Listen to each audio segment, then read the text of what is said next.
How to draw on Picsart. Hi everybody, welcome back to our channel. I am back with a new video. In this video, I'll let you guys know the ways to draw on Picsart. In order to do it so, first thing first, make sure that the device is connected to an internet service. And then to begin with, you'll need to first of all map out your sketch by drawing a vertical axis for the head or whatever that you're actually doing. So first thing, you need to create an initial sketching, after which you want to go ahead and add a background to it.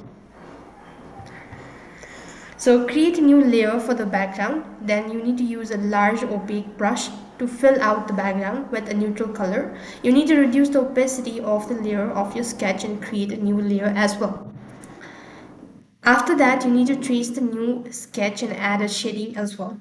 Now use the thin brush, trace your sketch again and hide the layer of your previous sketch. After which you want to use a series of gray and black brush in a various opacity to add a shading of your drawing.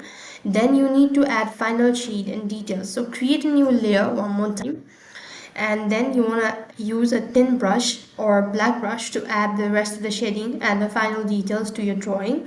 When you're done, save your work and share it. So this way you should be able to draw on Picsart. That's all for this video. I hope the video was helpful. Make sure to like, share and subscribe to our channel. Thank you for watching. See you in the next video.